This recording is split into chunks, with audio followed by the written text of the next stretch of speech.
At the Playmakers Network, sports are more than games. They're a community.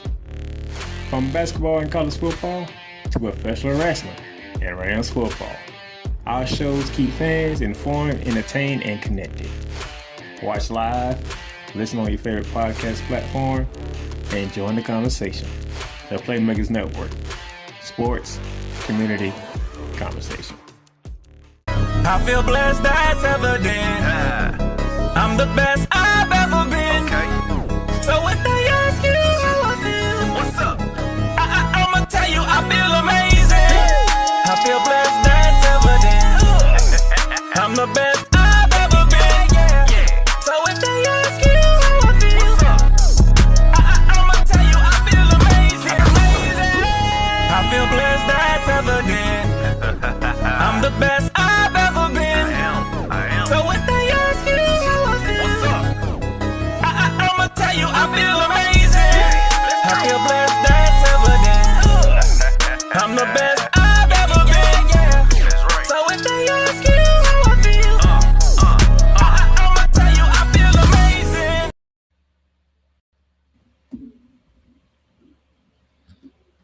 Oh, what an amazing day it is on this Wednesday, August 26th. Woo, boy. Today's going to be one of them episodes. Thank you for tuning in. Thank you for watching. Welcome to Bearing Down the Gridiron, where sharp takes, smarter debates, and all things college football. I am your host, Darnell the Playmaker Silence, and my co-host, Mr. Cole Johnson. That's right.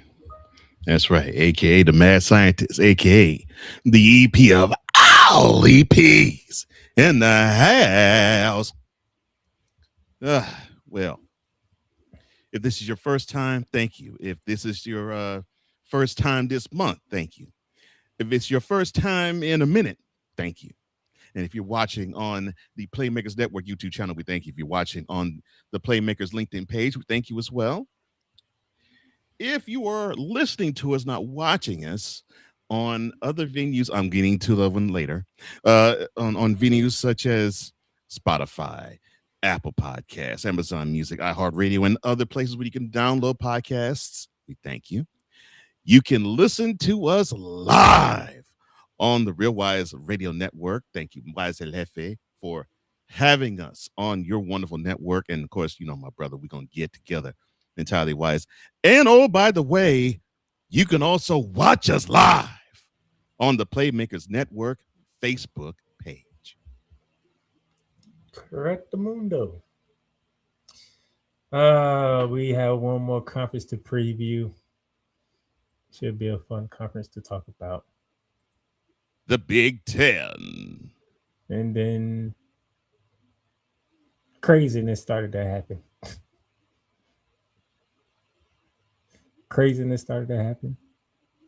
We'll touch on that. And it's Cole Johnson's favorite week of the year. Yeah. Ladies and gentlemen, it makes my blood run warm when I get to announce we are in week 0.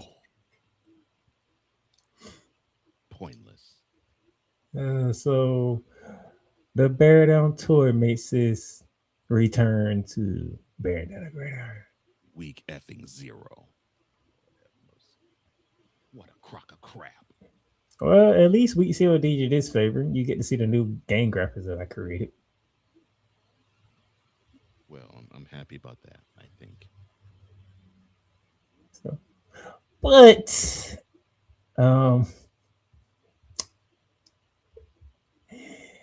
I guess we have one big behind topic to talk about. So, No Huddle.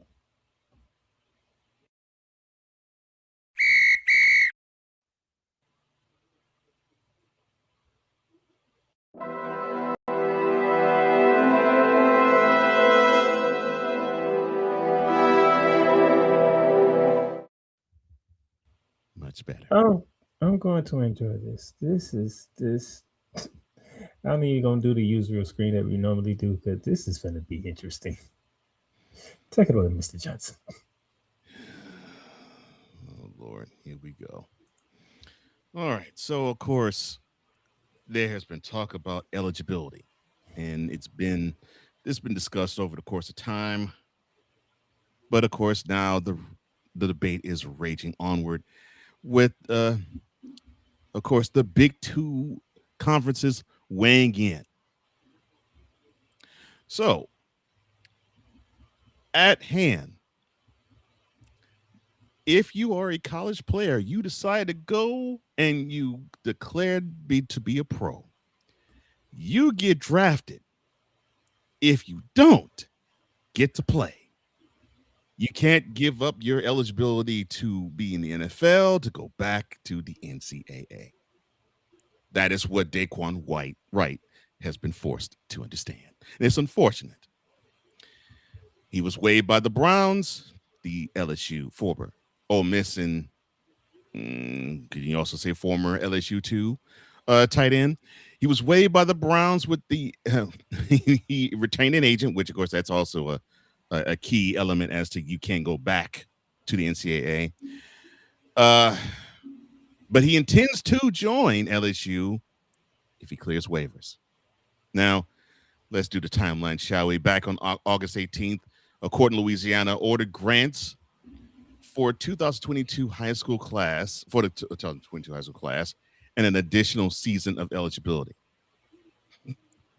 This is ridiculous. 1 week later, Stay professional. Stay professional. the Southeastern Conference, or SEC, well, they publicly oppose former professionals returning to college sports. Hence why Daquan Wright is pulling out his dreads.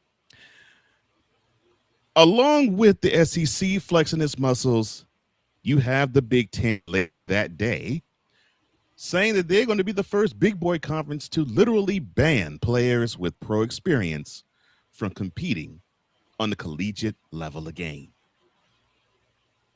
And then the SEC basically, how did my father term it? Oh yeah, monkey see, monkey do. They saw the Big Ten actually flex its muscles and put their balls on the table. They put their balls on the table afterwards, adopting the rule to ban players with pro experience in football. But it's not just that. If you have experience in the NFL, you have experience in the NBA, if you have experience in the WNBA, if you have experience with the WNBA affiliate, if you have experience with the G League, you can't touch a collegiate ranking ever again if you want to go to an SEC school.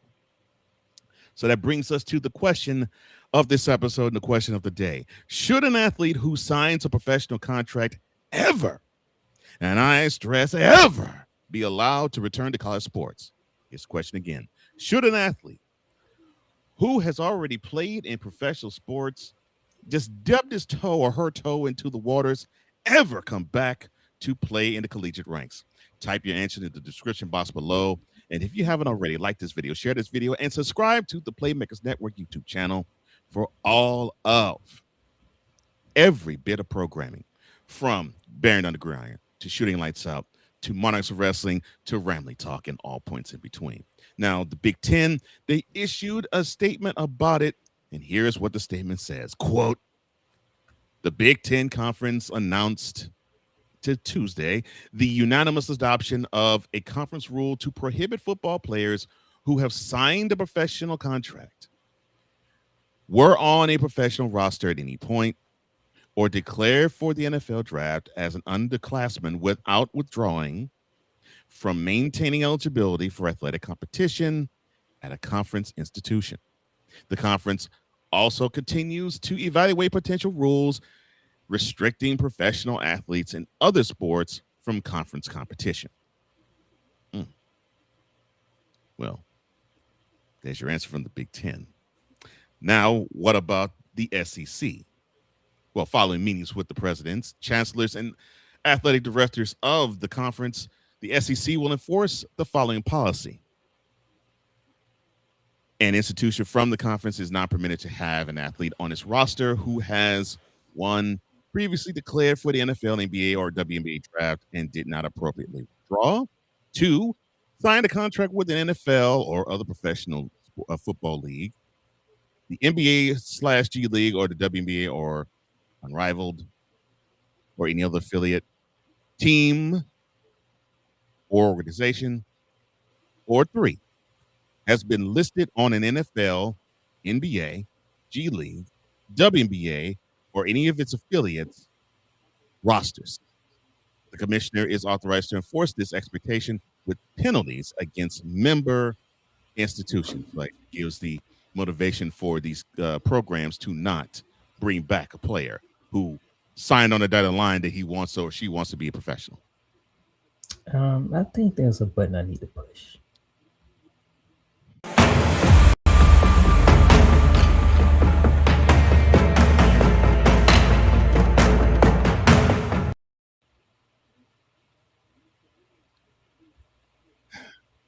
See, this is the problem that you have in NCAA. We always come back to this one sentence. NCAA, you simply have no balls. None. Zero. And now you have the 2 big boy conferences flexing their muscle, saying that we're not going to permit anybody who decided to go to the pros to be like, it was too rough for you. You want to come back to play collegiate level? Nah, forget that. You have the Big Ten and the SEC. They're flexing their muscles. They're being big boyish. But the thing is, let's go back almost 8 months. Probably your greatest advocate in college football, I would dare say college sports, but I would definitely say college football. Your biggest advocate, probably your biggest mascot in the last 20 years of the NCAA and definitely in the football ranks, that'll be Nicholas Saban. He actually said out loud something I've always thought for a long time, and that is, you all come up with rules. That's right. I'm looking at you, SEC. I'm looking at you, Big Ten. And I'm definitely looking at you, NCAA. You come up with these rules, and he said, quote, they can't enforce them. Close quote. And now we have to have Big Daddy. We got to have Brown Pants crapping, just crapping right, left, and center. He's probably signing all those contracts with Dookie stains, saying that I'm going to come to save college sports. Good Lord. It has to take governmental interference for all of these things to be enforced. But shouldn't this been an issue that was put to bed, I don't know, since Playmaker was born? I don't know, since I was born? I don't know, since my mother was born. And my mother was born in 1950. Come on now, really? You mean to tell me that this is such a hiccup for you that in almost 2027, because we are now 4 months away from 2027, that you have to say, well, if you do decide to retain an agent and you sign a contract saying you're going to be playing in professional sports, that you simply can't come back if the waters are murky in the professional ranks? No, you shouldn't have done this. I'm not saying that you're wrong. I'm saying that how can I put this? You are far too late with far too little. But then again, when it comes to all things NCAA and packages, they always come up small. So I'm not surprised that we're dealing with flesh thimbles in NCAA, flesh thimbles with the Big Ten, flesh thimbles with the SEC. You got nothing. Flesh thimbles with marbles attached to it. You can't enforce a thing. You can't enforce a thing. And it's just ridiculous how we seem to always have these issues crop up, and it hits us like a boulder. We should just simply look at all of you clowns and laugh, be like, oh my gosh, it's so cute. These conferences think they actually have muscles they flex, and it basically are atrophied. Yes, all of your muscles, Big 10, Big 12, SEC. I'm not even dealing with the ACC and the Big 12. Heck, the ACC don't even know what to call itself. All conference or Atlantic Conference. Atlantic Coast Conference. They don't know what to call themselves. And the Big 12, well, they keep having to shuffle the teams that actually are comprising of the 12 schools or more now that comprise of the conference. And they're trying to follow the lead of the Big Ten and SEC. And you clowns are following the lead of the NCAA, and you should say that they can't do jack. Now, I can go onward and say, is LSU trying to exploit a loophole, or what would happen to roster spots for traditional college players, and would Congress, or NCAA, or the courts establish one national standard? I mean, I could go on and on with all of this, but the fact of the matter is this should not even be an issue at all. You already have one hardcore issue when it comes to the fact that you can't have these players even enter the NFL draft until they are 3 years past high school. That's been hardcore established. That was established before Playmaker was born. That was established before I was born. And that has not changed since. So if you have these players say that, okay, we got to not even think about the NFL until we have gone through 3 years of college, then if that's a hard and fast rule that you easily can enforce, why is it that you need extra emphasis to enforce this? But once again, this is what we deal with. We're dealing with Tiny Tims and Tiny Johns. It's just that the hole that they're screwing, well, either they must have a small juice box or they have dookie shoots. You all should be ashamed of yourselves. Clowns. You can't afford. LL Cool J was right. And this goes to all of you, especially the Big 10, the Big 12, and the NCAA. You have a hammer, but you couldn't bust a grape in a fruit fight. That is how ineffective you all are. And unfortunately, this is how ineffective this crap is. Goodness gracious. Small penis MFers. Pissing me off. I'm supposed to be enjoying college football. And then we deal with this crap saying, oh, no, what should we do? And then you throw crap on the wall to see if it sticks. I shouldn't be getting a headache. We haven't even played a down of the 2026 season, and I already am having a headache because your ineffectiveness to actually hold on to something is heavily apparent. Goodness gracious.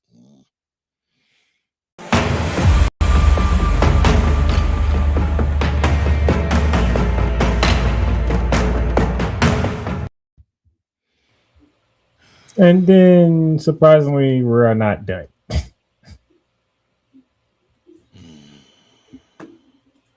So we talked about the Big Ten with the NFL experience being ineligible, and they drafted what they did. We talked about the SEC basically saying, yeah, we got you.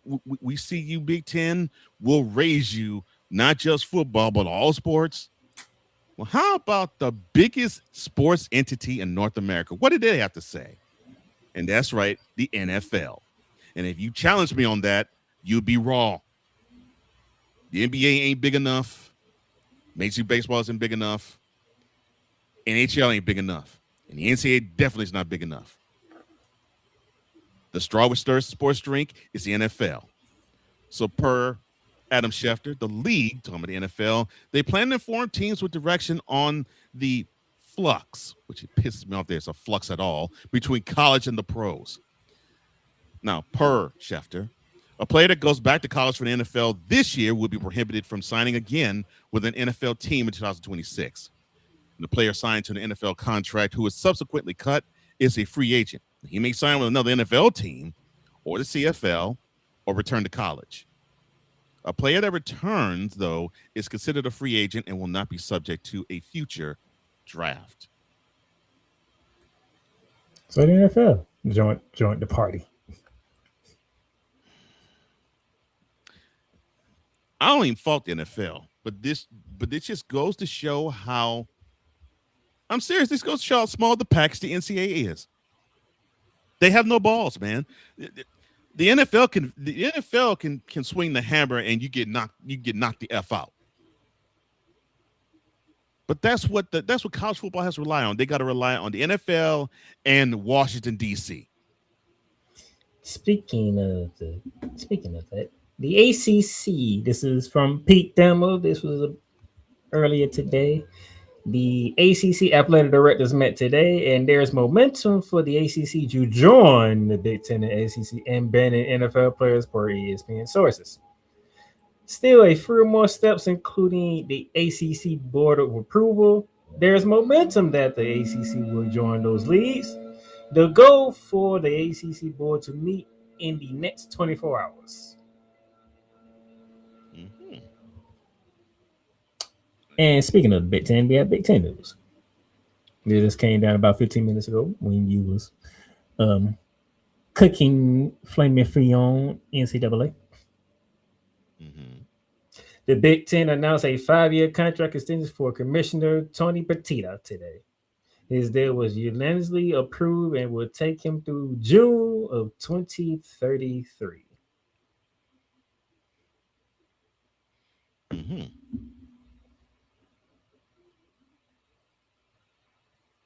Mm-hmm.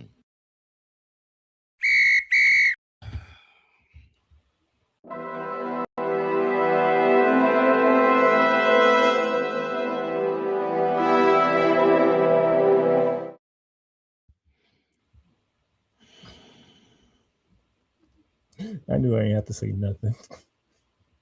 I knew I ain't have to say a word. Lord. The NCAA and again. Goodness gracious. Hey, what can you say? Break here. Then when we come back, the final of the conference previews. The Big Ten. Your best work starts with the right environment. Whether you're working from home, managing a business, creating content, study for class, or gaming with friends, the right setup can make all the difference. From premium office chairs to modern desks and the workspace essentials, Odin Lake helps you create a setup that works as hard as you do. Work smarter, stay comfortable, perform at your best. Discover Odin Lake today through the Playmaker Network. Everything Boston. I love you morons. New Kids on the Block, New Edition. Dear whatever the law firm is. Sincerely, the U.S. Supreme Court. Ben Affleck, Matt Damon. Go yourself again, Jason Whitlock.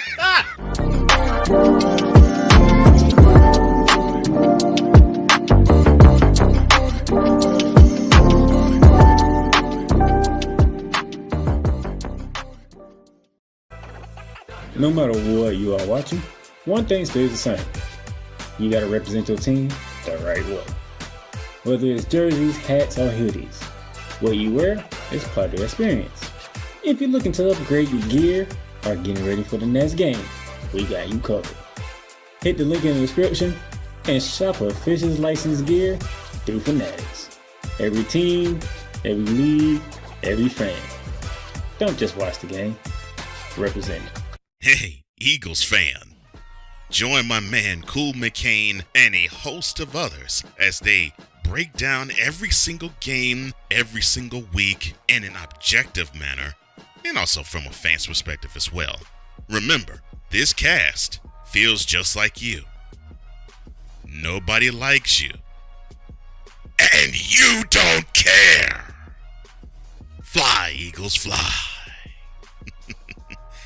Eagles Elite Podcast, every Wednesday at 8:30 p.m. Eastern on YouTube and other podcast outlets.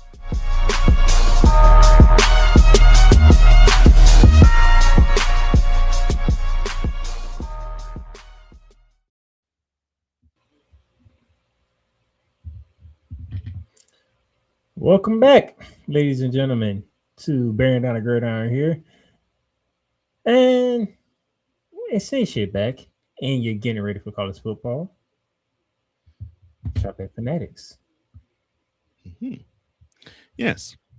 If you are shopping at Fanatics right now, if you can get some products that's about $39 or more, the shipping is on them. That's right. You don't pay for shipping if your order is over $39. The shipping is on Fanatics. Just type in the code 39SHIP or 39SHIP, and those products are yours. No shipping added. Fanatics, where fans can fan, and they are a proud affiliate of Bearing Down the Gridiron. All right. Mr. Johnson, our final preview. Mm-hmm. That would be the Big Ten Conference, the conference that has ruled the roost. The last three national champions have come from the Big Ten. In 2023, it was Michigan. 2024, it was Ohio State. And last year, it was, for the first time, Indiana. Speaking of which. And how did Indiana do it? They ran the table. They didn't lose a game all season long. They took on all comers and beat them, some soundly. Raced to a 12-0 record and outlasted a gritty Ohio State team in the Big Ten championship. Final score was 13-10. They staved off a field goal that went right. I forgot if it was wide left or right, but it was shanked. So you have the new king of the hill. I never thought I would ever say the words Indiana national champion and football in the same sentence. Now, I've said it many times about basketball because Indiana is a basketball state, but I never thought I would say that about football. But the third Monday in January 2026, that's exactly what we have said. So coming into this season, the Hoosiers are your defending national champions. And in that 13-10 victory in the Big Ten championship, that was their first one Big Ten championship in 58 years, 1967. And that one was not outright. You'd have to go 22 years further back, 1945. So the last outright Big Ten championship they won was 80 years ago. But congratulations to the Hoosiers for winning not only the Big Ten, but the national championship. And of course, I know we'll touch on that a little later. Ohio State basically went wall to wall. Well, I should say wall to wall, but they went from the second week on to the Big Ten championship as the number one ranked team. They just came up a little short, and their offense, which showed signs of not being all the way there throughout 2025, their offense just didn't have what it took to get one more play that they needed. And it showed itself against Indiana. It showed itself in another game we'll touch on a little later. It was a great season for the Indiana Hoosiers. And we started all over again this year. Mm-hmm. Now, here are the major storylines. I think we'll go from 5 to 1. So it looks like we're starting to see a changing of the guard, because in this calendar year, we have witnessed Indiana be the national champion in football. We witnessed UCLA be the national champion in women's basketball. We've witnessed Michigan be the champions in men's basketball. So now we have that. We also have USC, UCLA, Oregon, and Washington. They seem to give the Big Ten the balance that I think they needed to, if not compete with, overcome, maybe even overshadow the powerful SEC. And it looks like the focus of the conference is more teams, there's bigger matchups, there's more national exposure. And seemingly the last 2 years that we have witnessed the Big Ten the way they are now, it seems to have actually been a windfall and a victory for them. They are the straw which stirs the college football drink. They just are. They're it definitely is not the ACC.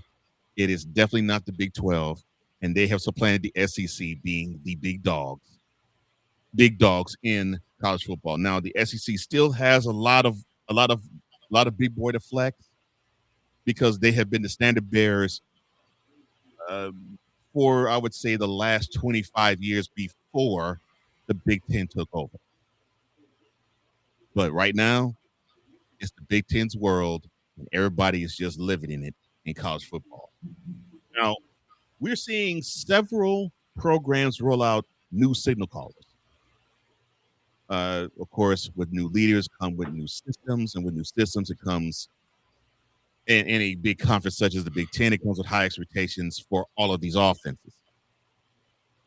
And if you need to look no further as to the statement, quarterbacks will define who rises and who falls, just look at Fernando Mendoza.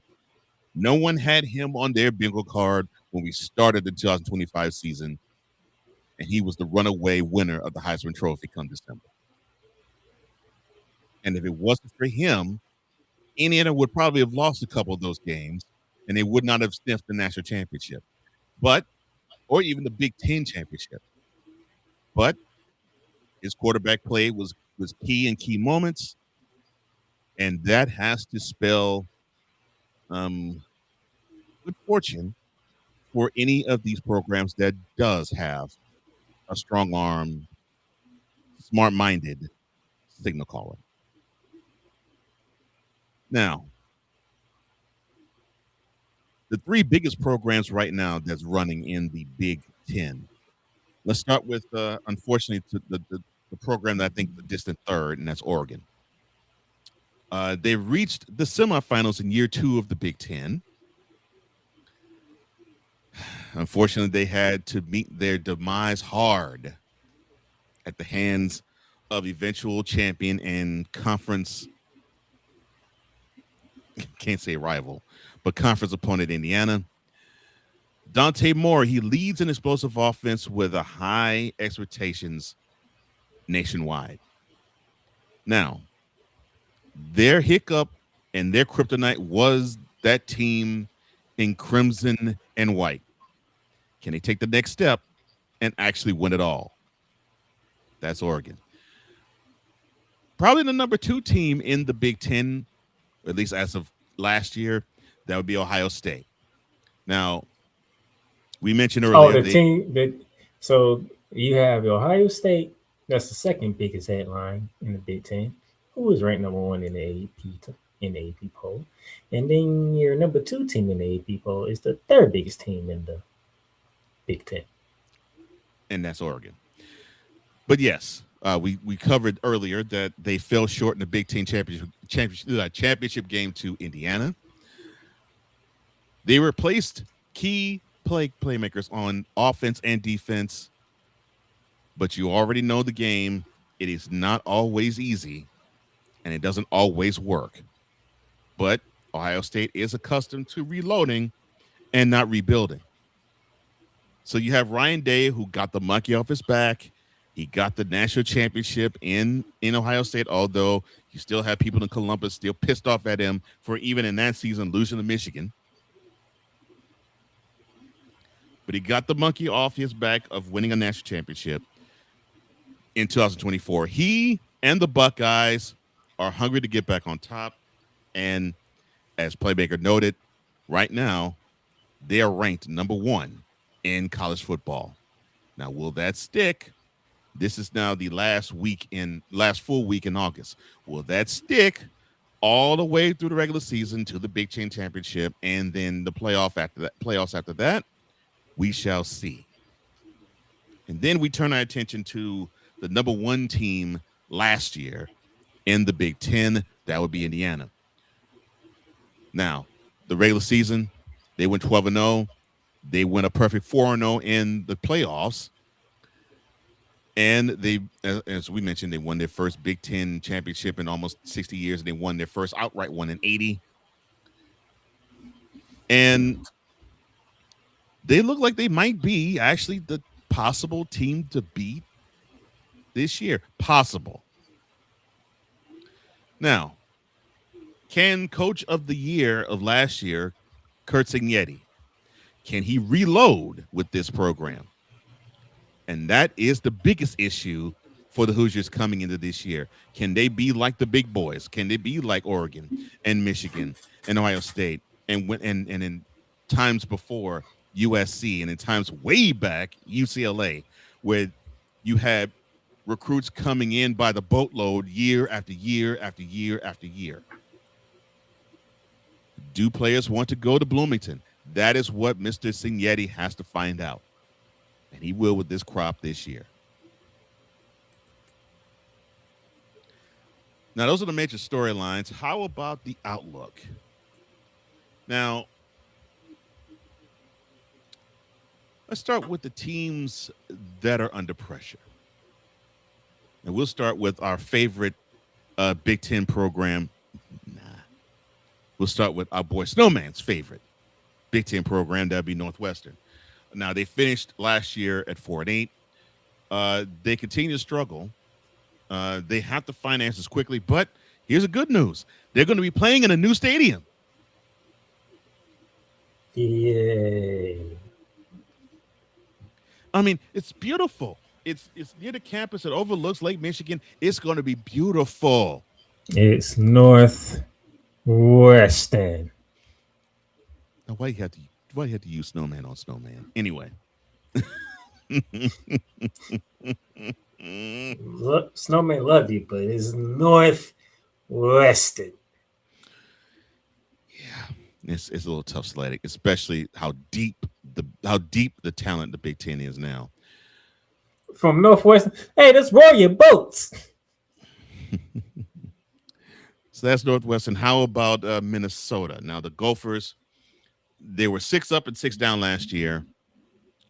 The progress for PJ Fleck, that is where the bread is buttered for Minnesota.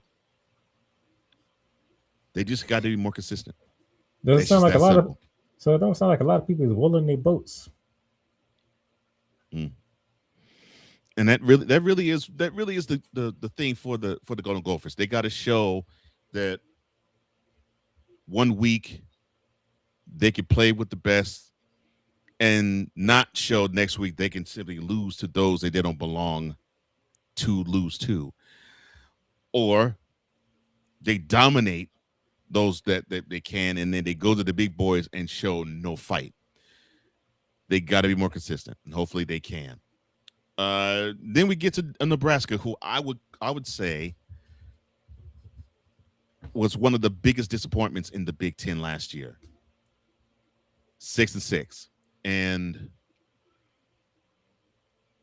this program, we saw it in 2024 when they played against Colorado in Lincoln, and how that stadium was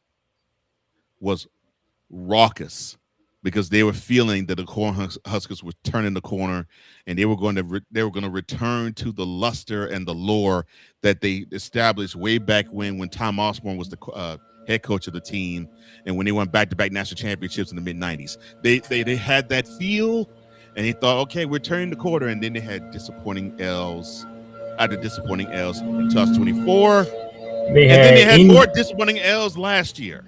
They had injuries upon injuries. It was not a fun season. It was not a fun season for them last year. No, it wasn't a fun season, but they still had a lot of L's.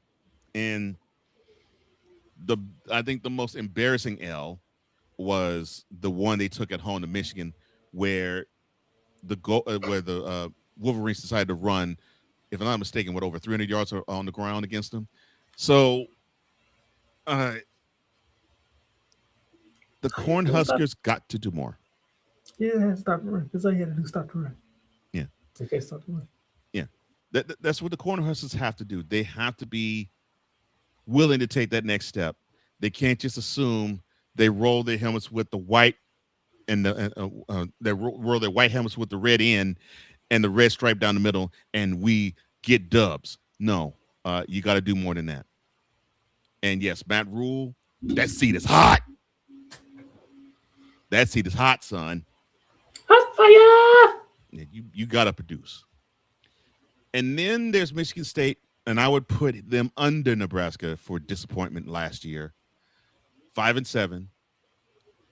Results, same thing with Matt Rule, this time with Jonathan Smith. You got to produce results in East Lansing. They must improve for this year. They can't just accept, okay, we'll have these wonderful victories early in the season, and then we look like hot garbage against Ohio State and Michigan. They got to do much better. It's just that simple. It's just that simple. They got to show more fight. You know, the Spartans got to show more fight in the field, and I think if they do, we might see an improvement. But if it's like last year, I feel for them. Now we switch our attention to the dark horses, and we'll go with the Huskies. Now, I'll admit, I did not think we were going to see an improvement with the Huskies. I thought they was going to be buried. I mean, they did play Ohio State. They hung with them but lost. But, you know, they played Ohio State last year. And I figured they played them, they play USC, they play Oregon, that they were going to be buried. And they played Michigan too. They'd be buried. And yes, they may have lost a few games, but they showed mettle. They showed fight. And that's really all you can ask for a roster that I think, I won't say depleted, but for a roster that didn't have the talent that you would have thought they would have, but they really showed they have the top-notch talent that's coming into Seattle. They have a strong roster now with an experienced core. This team actually can reel off 9 or 10 wins this year. And I think with the 8 wins they got last year, they could build off of that success. Then you have UCLA. Now, they were a laughingstock for many a year as of late. But a wonderful performance against Penn State turned their season around. 8-5, they were bowl eligible. You have Nico Amalavia, who he showed himself good last year. Now the question for him is, can he elevate his play and be even stronger at the quarterback position? We shall see that, and we shall see that in short order. They actually could be a surprise, and we'll see if they can pull it off. We'll see if they can. I think not. We'll see if they can pull it off. I'm not saying they will. We'll see. And then their rival across the city, USC. Now, they're still searching for consistency. They had a decent season, but to their liking, 9-4 is not what they want. This is Lincoln Riley's 4th year in USC as the head coach there. Now, they got the offensive pieces. They got the defensive pieces. They just have to put it together. And I don't know if they are going to, but they must if they're going to contend with the big boys of this conference. And then there's Penn State. Drew Allar, he's returning as QB. They got plenty of talent, and they can make noise in 2026. They just missed the playoffs at 10-3, but I'm sure James Franklin is going to get them right.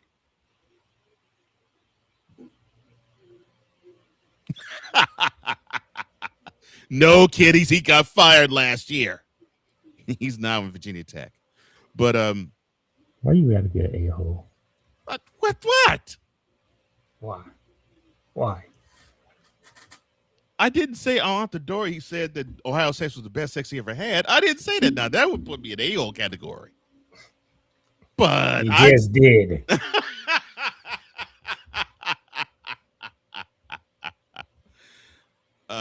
They had high hopes.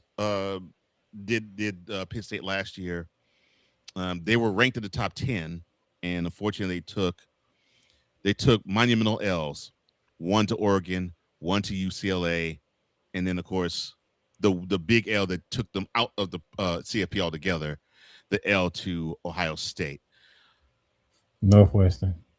Well, okay, then there's no. I forgot they didn't play. Yeah, Northwestern. I'm sorry, I forgot. Then there's Northwestern. Anyway, I don't know how you forgot. That was one of the greatest bits of Snowman love from you. no, that's right. Yeah, it was nice. Anyway, 10-3. They must improve. They have no choice because they want to be where Indiana is now. Ohio State has gotten the year before. Michigan has gotten in 2023. And how Oregon has been sort of languishing at the top or near it for the past, 15, 20 seasons in the Pac-12 and now the Big Ten. That's where Penn State wants to be. They need to show they can get there. And speaking of the big boys, let's talk about the championship contenders in the Big Ten, starting with Michigan. Now, they started hot garbage wise. We got a chance to witness in that garbage. We got a chance to witness in Norman the fact that we were watching a Pee-wee league offense. They could run. If they passed it 15 yards, that was a bomb. That offense was hot garbage. But they rebounded. Oh, I'm sorry, sir. You starting with a new slate with them this year, or you still feel some type of way? I'm still feeling a tad salty toward them, but the end of last season, they rebounded. They played better. Now they decided to lose to Texas. Go ahead. Just to lose to Texas in the season. I was gonna say, but they did take an L to Texas in the Cheez-It Bowl. Man, they lost to Oklahoma and Texas in the same year. Yeah, but 9-4 though it ended up being a good season.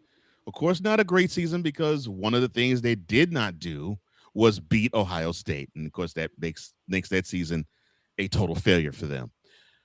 They have an elite defense, and that is what they're going to be leaning on, I think, this year. But they want to have that. They want to be in that Big Ten championship mix again, and they have been there recently. They want to be there again.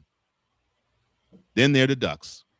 The team that's walked straight into your house, eat your food, put their foot on your tables, and you can't do nothing about it. Yeah. And in year number 2, they became a semifinalist in the college football playoff.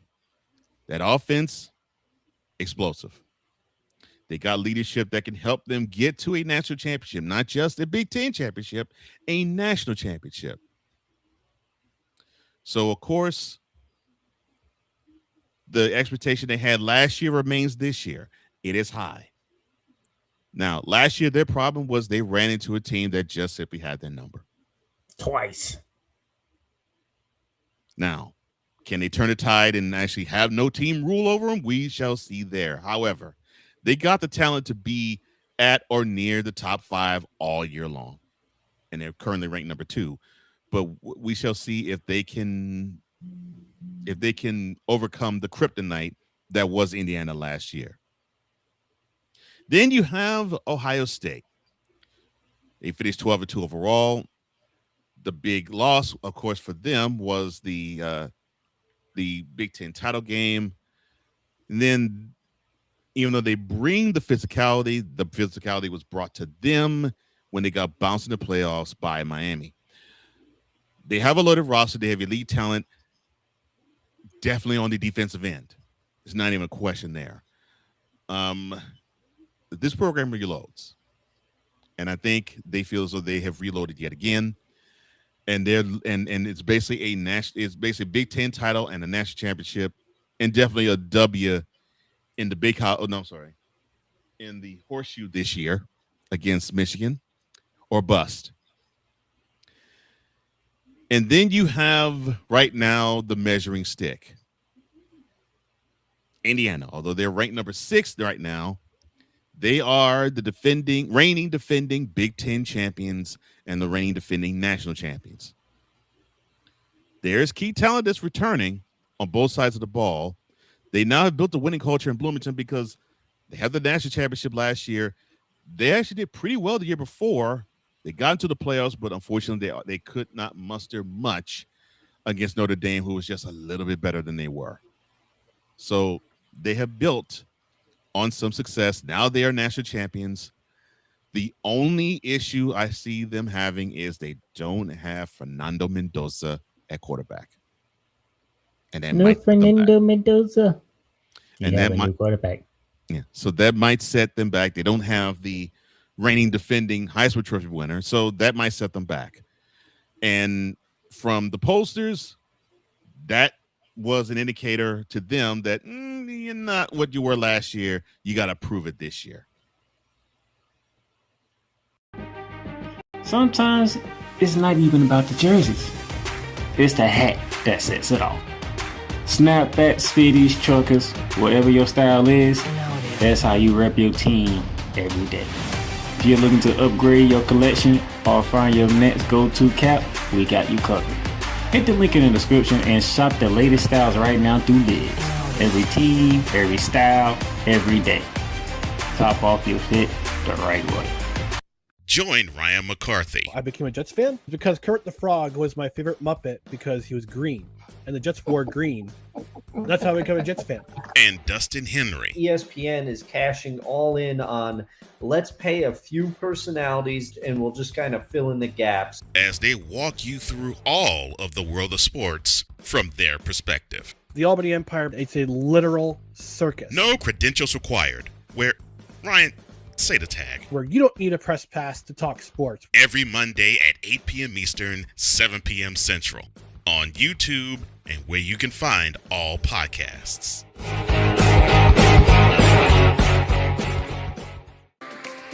Your best work starts with the right environment. Whether you're working from home, managing a business, creating content, study for class, or gaming with friends, the right setup can make all the difference. From premium office chairs to modern desks and workspace essentials, Odin Lake helps you create a setup that works as hard as you do. Work smarter, stay comfortable, perform at your best. Discover Odin Lake today through the Playmaker Network.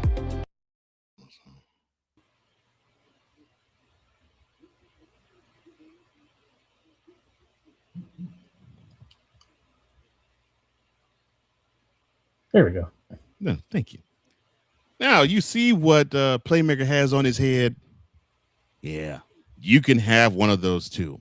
Go to Lids, and if you get some Lids up to $34 or more, you get free shipping.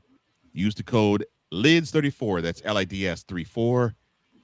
And if you have an order that's over $34, the shipping is on the house. Get your Lids right now.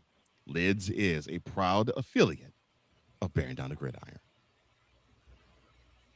All right, we went through the headlines, the outlines, the recap of the Big Ten. But now, it's what the people want to know, Mr. Johnson. What do we need to watch? All right, what are the Big Ten games to watch for the 2026 season? Well, we'll start with the non-conference games, shall we? There's only two, I think, that we have to really think of, and it's September 12th. That is the date. You have Michigan, who wants to avenge the L they took in Norman last year, as Oklahoma goes to the Big House. And you also have in the other game, each of those schools' rivals playing too. Ohio State They're traveling to Austin to play Texas. Of course, Texas wants to avenge their 14-7 L they took to Ohio State. But I don't blame Ohio State. National champion, and they were ranked third to Texas being ranked number one. I would have felt some sort of way myself. But yes, the marquee matchups of the Big 12. You have Oklahoma and Michigan in the Big House, and then their rivals meeting off against each other in Austin, Ohio State, and Texas in Austin. Then we go to the showdown of the Power Fours. You have Boise State at Oregon. Now you might say, wait, Boise State, they're a group of 6. No, they're not. They actually are in the Pac-12. Yes, there is the Pac-12. September 5th is that game. They'll be playing that in Eugene. You have Wisconsin going to Wisconsin actually hosting Notre Dame in Green Bay. That game will be the Sunday before Labor Day, September 6th. In the frozen tundras of Lambeau Field. It ain't going to be frozen. I don't know. I just wanted to say that. Mm-hmm. The next week, September 12th, you got the Cowbells going north. Mississippi State, they will be traveling to the Twin Cities to play the Golden Gophers of Minnesota. And you have Duke and Illinois going at it again. They faced off last year in Durham with Illinois winning. We shall see how this will go in Champaign, as Duke will be in the Fighting Illini's home turf. And then yes, ladies and gentlemen, September 12th is pretty much Big Ten versus SEC. Pretty much. Which means the two of us might have some words that following Wednesday. Now, of course, Duke, Illinois, that's ACC and Big Ten. But yes, the other 3 that we mentioned, Oklahoma, Michigan, Ohio State, Texas, Mississippi State, Minnesota, SEC and Big Ten. Then we get to September 19th, where Michigan State, they will travel to South Bend to play Notre Dame, and you got Colorado. Can they actually be a team that is to be contending for? Well, they will go to Evanston to play Northwestern. So Boise State, Oregon, September 5th, or at Oregon, September 5th. Wisconsin versus Notre Dame in Green Bay, September 6th. Minnesota hosting Mississippi State, and Duke traveling to Champaign to play Illinois on September 12th. And then you have Michigan State at Notre Dame, Colorado at Northwestern on September the 19th. Now, rivalry games that don't involve Big Ten versus Big Ten schools. You got the Apple Cup. That's right. Washington State will be traveling to Seattle to play Washington. And then in Iowa City on September the 12th, Iowa State will be facing off against Iowa. Wave to the kiddies for us. Those are your non-conference games. Big Ten games. What can we look forward to here? Well, here you go. All right. Let's go one by one with these, shall we? So on October 10th, we have USC going to Penn State. I'm trying to remember, was that game last year? No, what? Yeah, that game was last year, where they went to Memorial Los Angeles Memorial Coliseum, and 2 years ago. It was 2 years ago. 2 years ago. Yeah, because I think USC had a lead, but Penn State just fought them, and just outlasted them at the end. Well, USC will be traveling to Happy Valley to play against Penn State October the 10th. You can use Happy Valley this time. Yeah. October 17th, you have Michigan. They'll be hosting Penn State, which it's strange that this game is not an annual matchup, but I digress. Penn State will be traveling to the Big House to play Michigan October 17th. That's at number 9. Number 8 will be Indiana. They'll be going to Seattle to play Washington. Now, last year they traveled to the West Coast and it was successful, but it was in Oregon. Now they get a chance to go to Seattle, and let's see if they can do the same thing. And this is late in the year, actually, November 21st. So that is almost toward the end of the year. Oh, yeah. But Indiana will travel there after they host USC the week before on November the 14th. USC will be coming to Bloomington to face off against the defending champs and defending Big Ten champs as well. That game is on November 14th, USC at Indiana. On Halloween, you have Ohio State going out west to play USC. The Buckeyes and the Trojans will do battle in Los Angeles on October 31st. That's the number 6 game on the top 10 conference games list. Coming in at number 5, you got the defending champs going to the Big House to play Michigan. That game is at the Big House on October the 24th. That's number 5 game. The number 4 matchup is the rivalry that takes place between Washington and Oregon. This will be in Salem, and that will take place on November 28th. Also on November 28th, of course, the game. That is what the official title of it's called. Michigan will go to the Horseshoe and play in Columbus against Ohio State. Can they get back to their winning ways against Ohio State, or can Ohio State actually put another L on Michigan as they did this past season in the Big House?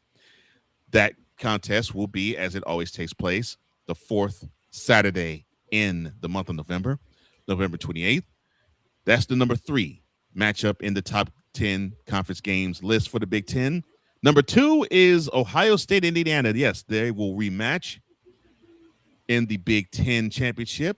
They will do this in Bloomington. They'll do that dance on October the 17th. And that's going to be a hard-hitting physical matchup. Ohio State at Indiana. And coming in at number 1, these two teams are already ranked, number 1 and number 2, respectively. They have been known to play really good games. In fact, the last game I remember was 2 years back, where it took a boneheaded play to have Oregon in in Eugene, come out by the hair of their chinny chin with a 1-point victory. Now, will we see a classic matchup against these two with these two teams, but this time in the Horseshoe? Well, that will take place in Columbus on November the 7th. So to review, number 10 is USC at Penn State on October the 10th. Number 9 is Penn State at Michigan on October 17th. And number 8, it is Indiana at Washington on November the 21st. And number 7 is USC at Indiana on November the 14th. At number 6, it's Ohio State at USC on Halloween or October 31st.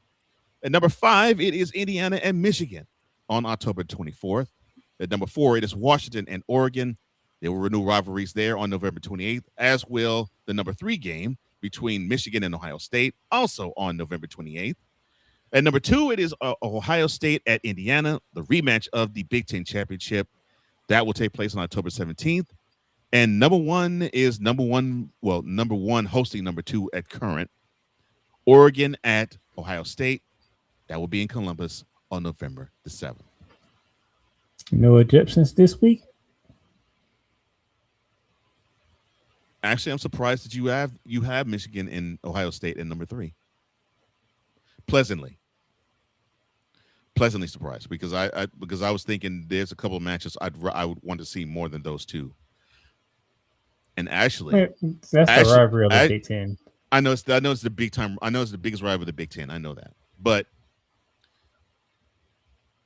I would push Washington and Oregon above Michigan and Ohio State. However, I'll put it like this: outside of 2 years ago, when it was Oregon and Penn State, it was either Michigan or Ohio State as one of the teams in the Big Ten championship, because whoever won the game was going to the Big Ten championship. And I was going to say too, that would fly in the face of the argument, not argument, but the argument in terms of debate, not argument as in pissed off. And when we did the SEC of saying that Yeah, there's this one game we would like to see, and it makes sense, yes, which would be Alabama and Georgia. But in terms of national coverage, LSU and Ole Miss has all the drippings of soap opera-ness. And Playmaker's argument, which I totally get, and I agree with him, in the scope of the SEC, Alabama, Georgia is bigger. In terms of national coverage and all of the nastiness and drama, LSU and Ole Miss is bigger. But it would fly in the face of my argument if I were to say, yeah, you can push Washington ahead of Oregon, or Oregon ahead of Michigan, Ohio State.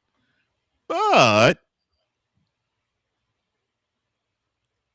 Michigan, Ohio State is one of the biggest games in the college football season, no matter how good or bad both teams are.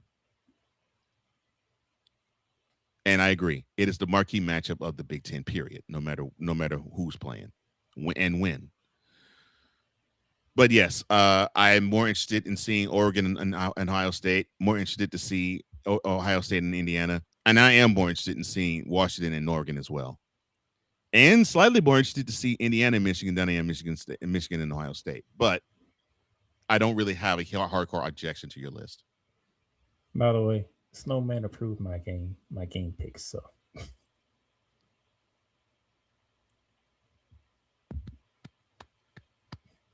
he ain't gonna prove this because Northwestern ain't even near this list. No, I showed him both. He approved them. I was like, can you go over this? And he's like, why would you send it to me? I'm like, you're the Big Ten guy. Yeah.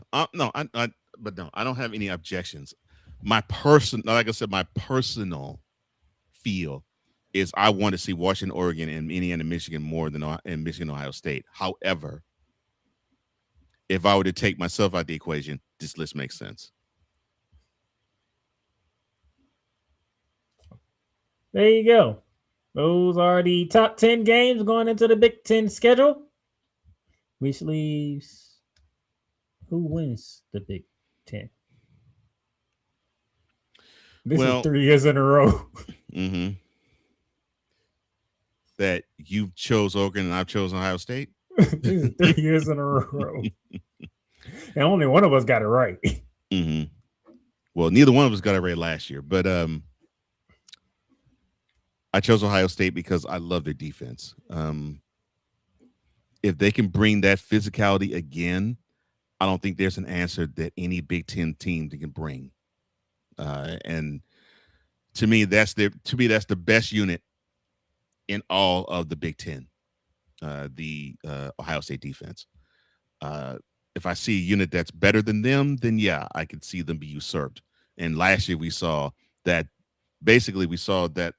the Indiana defense, if not the defensive front of Indiana, be better than the defense of Ohio State. I don't know if we're going to see that this year, but we'll get a chance to see it this year because the two teams will play. But I think Ohio State's the best team in the Big Ten because of their defense, and they're returning a lot of their defensive players back. Illinois is a dark horse for me, and I say them because I saw a lot of hope. I saw a lot of promise in them last year. It's one of those. They're one of those schools. They just have what it takes. They just need to have a couple of breaks go their way, and I think they actually could sniff being in the playoffs. Sniff it. I'm not saying that they're going to be a guaranteed lock, but they can still be in the playoffs if they have a couple of games break the right way for them. And to me, the most pressure is Michigan. Come on, you had the head coach Sherrod Moore leave and get fired under harsh, controversial means. It is a huge mess in Ann Arbor. They have to clean up the mess there. Are they willing to clean up the mess? And are they willing to get back to where they were in 2023 when Jim Harbaugh led them to the national championship? So I have Ohio State for the Big Ten champions. I have Illinois for the dark horse for the Big Ten. And I think Michigan has the most pressure in the Big Ten. Okay. Where should I begin? Go dark horse because I'm interested. I'm interested to hear your reasoning for that. Not saying that I object, but I'm interested to hear your reasoning. Injuries and some bad losses kind of derailed Nebraska, but they finished 6-6, so they was 500. So maybe not losing a couple of key players here. Maybe you're 8-4, and we having a different conversation. They still wouldn't make the playoffs though, but yeah, we would. So I'm looking at Nebraska. I'm looking at Matt Room and saying, this is not about you making the playoffs or coming close to making the playoffs, but it's about you. I say when we get to the month of November, your head is somewhere in there vying for a Big Ten spot. I'm not saying you'll make the Big Ten championship, but you in the mix. You're in the mix, and all of a sudden people is looking around. Can Nebraska actually pull this off? I don't think they can pull this off. But when you get people to ask that question, that what makes you a dark horse, because people would not expect a team like Nebraska to be in the mentions of making a Big Ten championship. But you get in November and all of a sudden you just right there, you're gonna be raising some eyebrows.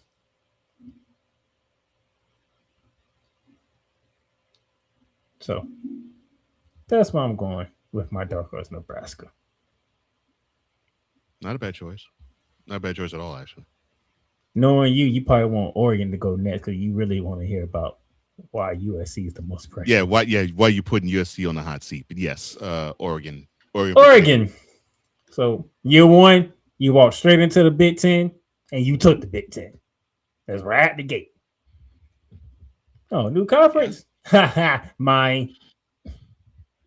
Not mine. That's basically how that went. Mine. And then last year, Indiana put their foot up your behind twice. And that pretty much was their season. In Ashton Stadium, which is in Eugene. Yeah, I was saying one of them was in Eugene. And then in the semifinals of the Big Ten championship. No, semifinals of the of the CFP. CFP, where you Dante Moore threw a pick six right at the gate, and everybody knew this game was over. That was it. First play, pick six, and that game was over. It was over and done. But you stay in the mix, Dan Laney. You stay up top, Laney. So I must believe that you're going to make the correct adjustments and say, hey, we won this 2 years ago. Last year we got beat by one team twice. Mm-hmm. So, hey, we can go for it again. Which brings me to the most pressure. USC,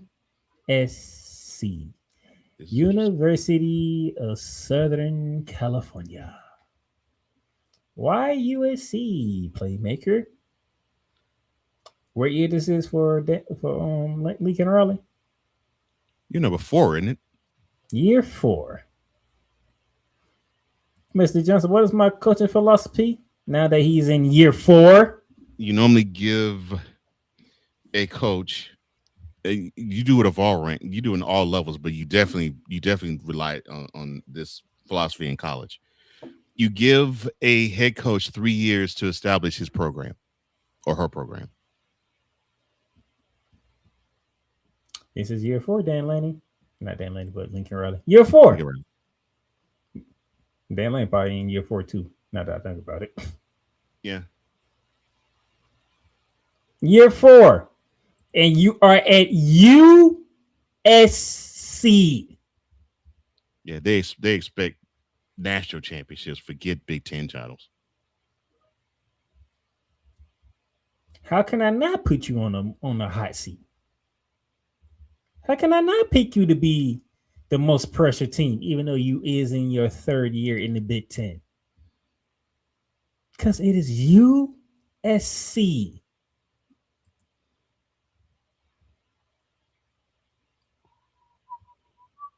pretty much, you can pretty much say the same reason why Cole Johnson put Michigan on the most pressure in the hot seat is the same reason I'm putting USC on there.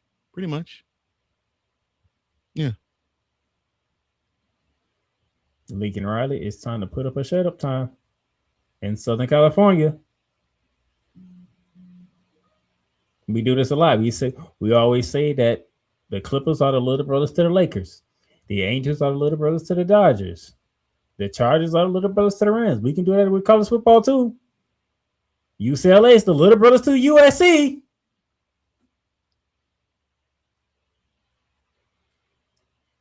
Y'all should not be on the same level as UCLA. Y'all should be above. That's why my most pressure goes to USC. The game is about to start. The last thing you should be worrying about is what's for dinner. With Cook Unity, chef-crafted meals are ready to enjoy in minutes. Great food, less hassle, more game time. Cook Unity, available through the Playmakers Network. At the Playmakers Network, sports are more than games. They're a community. From basketball and college football to professional wrestling and Rams football, our shows keep fans informed, entertained, and connected. Watch live, listen on your favorite podcast platform, and join the conversation. The Playmakers Network. Sports, community, conversation.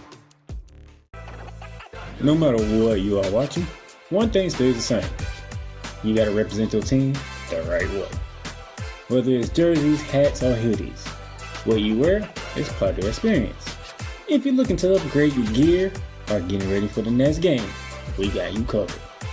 Hit the link in the description and shop officials licensed gear through Fanatics.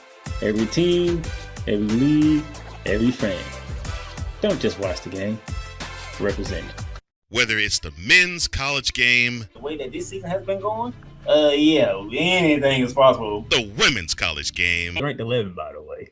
They could have been ranked third. It didn't matter. They were gonna get that. They're gonna get that work. the WNBA, She's up there, and I know some were saying that she is the GOAT. I'm not ready to do that yet. or the NBA. The Lakers had a 0.8 chance of winning. And then what happened in the fourth quarter? LeBron James by himself outdid the Clippers. You will get any and all of the information right at your fingertips or your earlobes. Shooting lights out on the Playmakers Network YouTube channel and where you can find podcasts.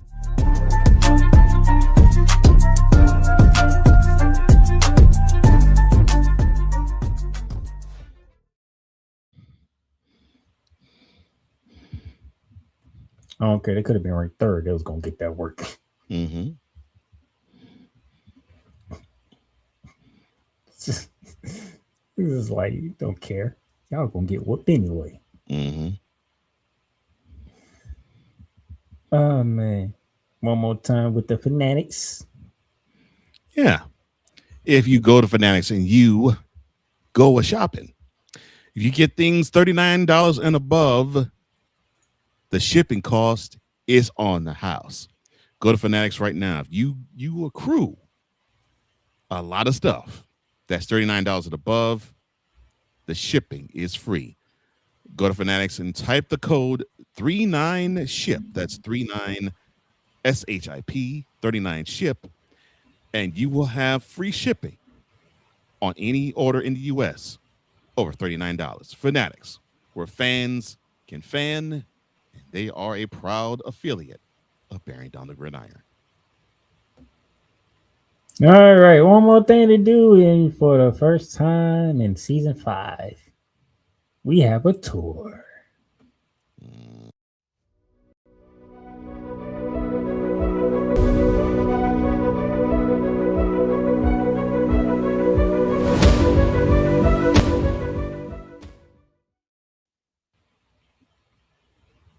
It is the Bear Down Tour for week 0. Lord. What a crock of crap. But you get to see the new graphic. Are you ready to see the new graphic? Yes, with bated breath.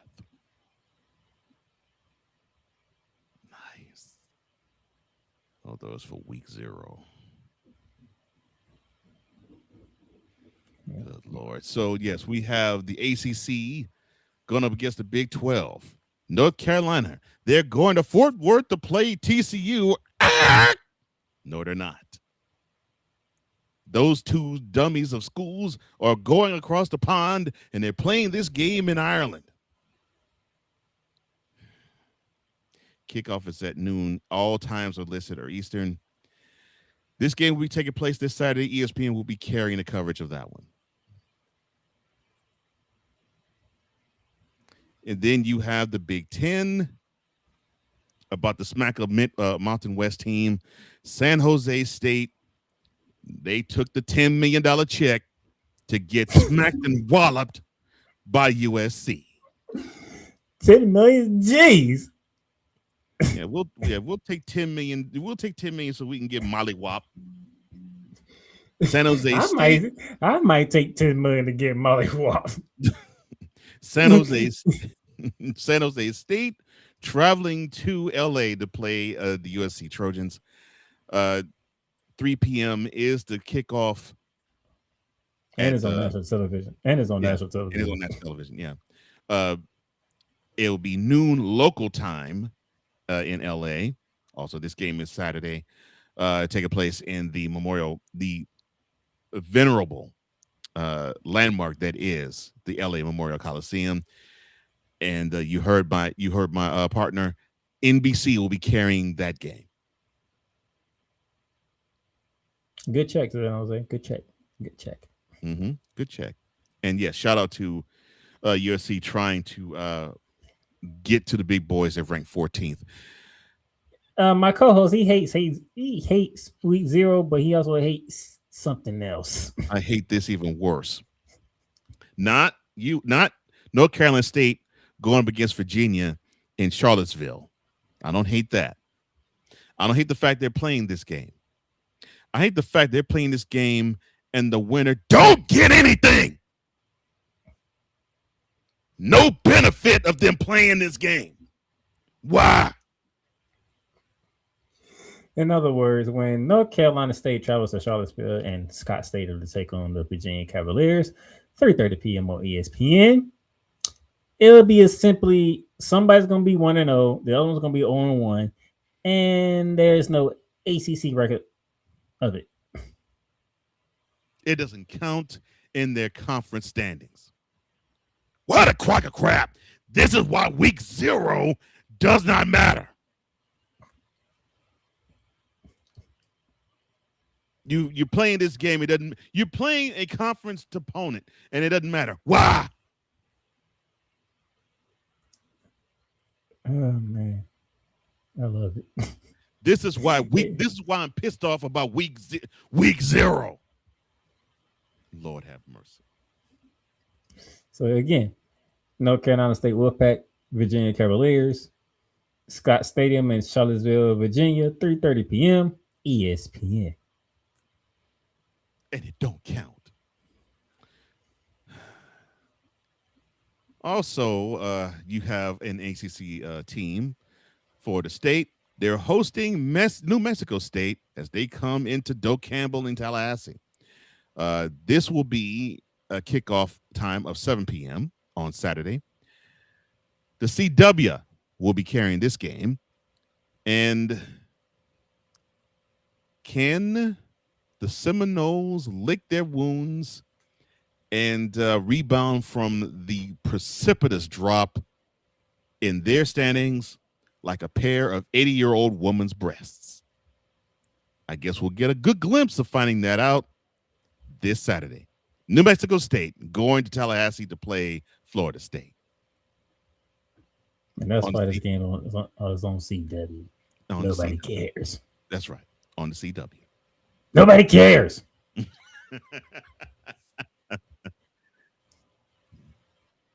But CW, you're gonna have a great weekend. I can give you that.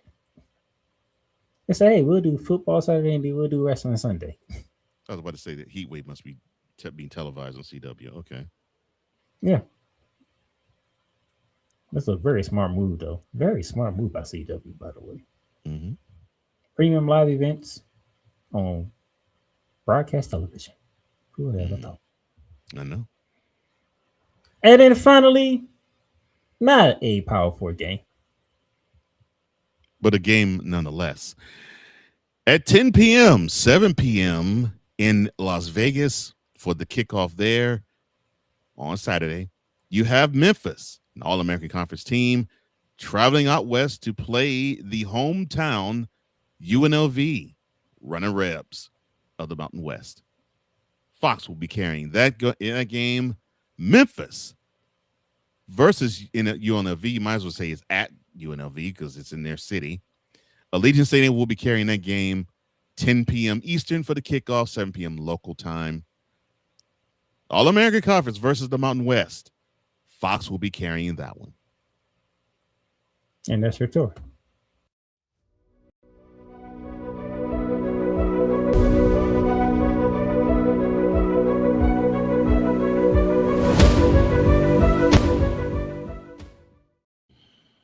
There you go. You got to see the new graphic. That was nice. The rest of the graphics are coming within the next 2 weeks. Mm-hmm. When we actually have a real week to recap. The graphics are nice. It pisses me off we're in week 0. Week 0, and you got your favorite type of game. An ACC matchup that don't count. That sad. And that will do it for today's episode. We got you through the preview of the Power 4 conferences, ACC, Big 12, SEC, Big 10. Now, all that's left for me and Cole to do is create our playoffs, which we both kind of suck at. Pretty much. But this is what y'all people want to see. Y'all want to see us pick teams and who want to make the playoffs and whatnot. So guess what we're going to do? Next week, we're going to reveal our playoff teams. Mm-hmm. And be happy enough we can get half of them right. Yeah.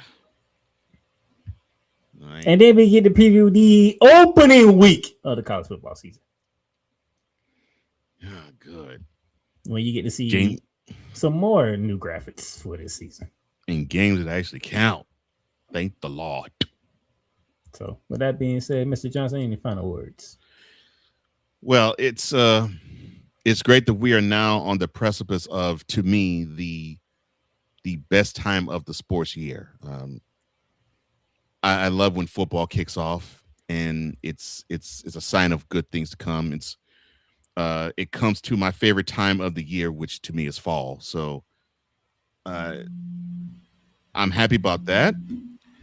And I'm happy about doing this show with you, getting to just comb the landscape of college football. And I think we'll have a ball this year because I think the 2 biggest conferences are wide open. So that's going to be even more entertaining to watch and witness. Ladies and gentlemen, football season is officially here. From this point forward, there will be no more weekends for the next 6 months. Yeah, without football. Yeah, until around Valentine's Day ish. It's officially here, ladies and gentlemen. Let's have a great season. Let's look forward to these games, the rivalries, and the chaos that the NCAA doesn't know how to stop doing. Oh, I love that. There's more chaos. Dummies. For Cole Johnson, I am the Playmaker. We'll see you next week. There might be a recap of week 0, depending on how things go. There might be. But there'll definitely be a full-on blast for previewing opening week in college football. Good Lord.